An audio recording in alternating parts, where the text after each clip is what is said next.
I never expected that a simple visit to my friend's new apartment would turn into a long, tense, emotionally uncomfortable night that would start with nothing more than a missing gate code and end with police officers standing in a quiet hallway under flickering fluorescent lights. While I tried to explain that all I had been doing was knocking on a door, yet somehow my presence had been interpreted as something suspicious enough for a stranger to dial emergency services without a single attempt to understand what was really happening. And the entire situation felt like an unsettling reminder of how quickly ordinary moments can spiral into something dramatic when fear and assumptions mix together in a tight, echo-filled residential corridor. The evening began calmly as I drove across town, passing rows of streetlights that stretched into the distance like quiet markers guiding the way toward a neighborhood full of identical modern apartment buildings, each one wrapped behind tall metal fencing and electronic gates, where controlled entry was meant to create a sense of safety, comfort, and order,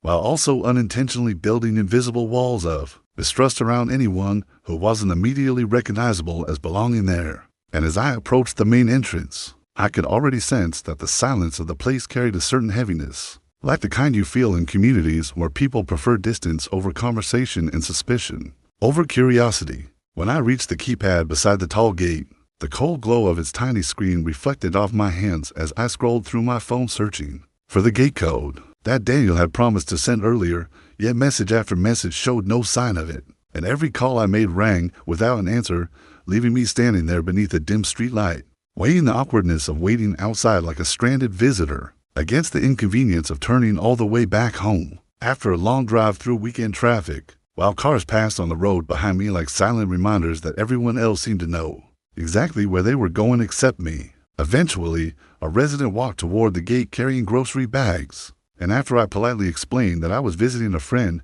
who had forgotten to send me the code, he gave a brief, indifferent nod that neither welcomed nor rejected me. And as the heavy gate slowly slid open, I stepped inside with cautious gratitude, entering a courtyard surrounded by quiet balconies, trimmed hedges, perfectly aligned pathway lights, and tall windows reflecting the faint glow of the night sky, creating a peaceful yet somewhat sterile environment that felt like it valued silence more than human presence. I followed the signs toward Building C, moving through walkways that curved between carefully placed plants and evenly spaced staircases, until I reached the entrance to the stairwell, where the faint scent of cleaning liquid mixed with lingering traces of cooked food from earlier dinners, and as I climbed the stairs upward, each step echoed subtly against concrete walls, creating a slow rhythmic sound that made the building feel hollow and strangely watchful, as if every footstep announced that someone unfamiliar was passing through. When I finally arrived at the third-floor hallway, the air felt warm and slightly still, trapped between closed doors and old walls,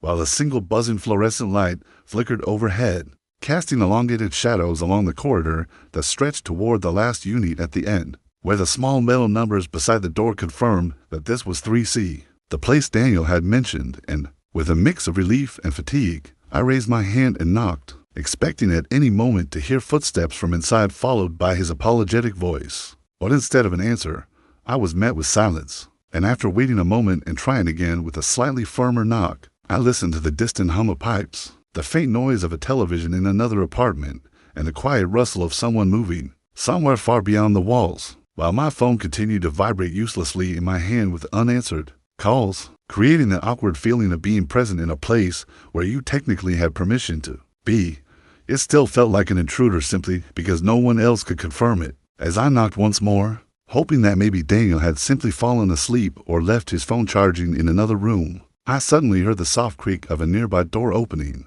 and when I turned my head, I saw a woman standing several units away, partially hidden behind her door frame, her expression tight and suspicious, wearing a neatly tied robe as though she had been interrupted from an evening routine she did not appreciate being disturbed from. And instead of curiosity in her eyes, there was a kind of immediate defensive judgment that made the atmosphere in the hallway shift from quiet to tense within seconds. Her voice carried an accusatory sharpness as she asked whether she could help me, though the tone made it clear she already assumed the worst. And when I calmly explained that I was visiting my friend who lived in this unit, but wasn't answering, she responded with quick certainty that no one named Daniel lived there, dismissing my explanation before I could even finish it. And while I attempted to show her the text message with the address, she ignored it completely, her frustration intensifying as she insisted that my knocking was disturbing the residents. and that I needed to leave immediately, giving me no opportunity to clarify anything further before announcing without hesitation that she was calling the police. The hallway felt colder in that moment, even though the air was still thick and warm, and as she slammed her door shut, I stood frozen, trying to process how a situation that had begun as nothing more than a missing gate code had escalated into an emergency call simply because someone had chosen fear over communication. And although part of me considered walking away to avoid further trouble, another part of me refused to leave without at least confirming that Daniel was actually inside and unaware of everything unfolding around his apartment door. Minutes passed slowly as the silence stretched across the corridor, each second feeling heavier than the last, until suddenly the sound of footsteps began echoing up the stairwell, deep and steady, followed by the unmistakable rustle of equipment and the clipped murmurs of voices. And soon 2 uniformed police officers appeared at the top of the stairs, their expressions serious yet controlled, scanning the hallway before their eyes settled on me. Standing awkwardly near the door with my phone still in hand, my heart beating faster than I wanted to admit, the older officer asked whether I was the one knocking on doors. And while I tried to explain calmly that I was visiting a friend who simply wasn't answering, the words suspicious activity were mentioned, and hearing that label attached to my presence felt strangely unsettling, as if a simple act of waiting for someone had been transformed into something far more threatening in the eyes of others. And when they asked for proof, I showed the messages and address on my phone, hoping that would be enough to bring clarity to the misunderstanding. The older officer knocked firmly on the door just once, and to my surprise, within seconds, I heard hurried movement from inside, followed by the soft click of a lock and the slow opening of the door, revealing Daniel standing there with sleep-heavy eyes, messy hair, and a confused expression that changed instantly to shock as he saw the officers and then me, realizing in that moment that his forgotten gate code and unanswered phone had turned into something far more dramatic than he ever imagined while napping on his couch. He immediately confirmed that I was his friend and apologized repeatedly,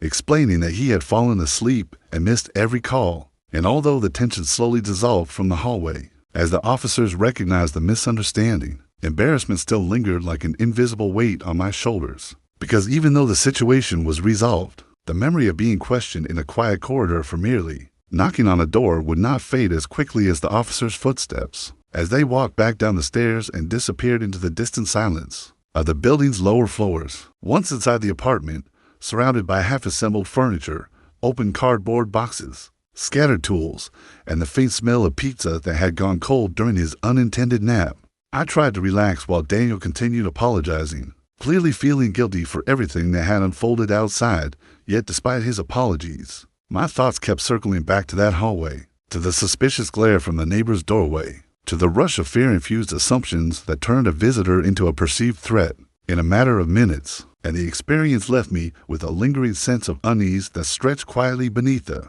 surface, even as we tried to shift back into normal conversation. Later, when the apartment had grown quieter and the night air drifted gently through the slightly open balcony door, I stepped outside for a moment, looking down at the peaceful courtyard below, where the shadows of trees swayed softly beneath warm yellow lights. And in that calm scene, it felt almost surreal to think that such a tranquil place could transform so quickly into a space charged with tension and suspicion, simply because someone chose to react with alarm instead of simply asking a few more questions. And as I stood there reflecting on everything that had happened, from the missing gate code to the hostile glance, from the echoing footsteps of responding officers to the relief of resolution, I realized that sometimes it takes nothing more than a quiet knock on a closed door to reveal just how fragile trust can be in environments where people build walls not only of metal and code-protected gates, but also of assumptions, fears, and quick judgments that turn ordinary human presence into something others feel the need to report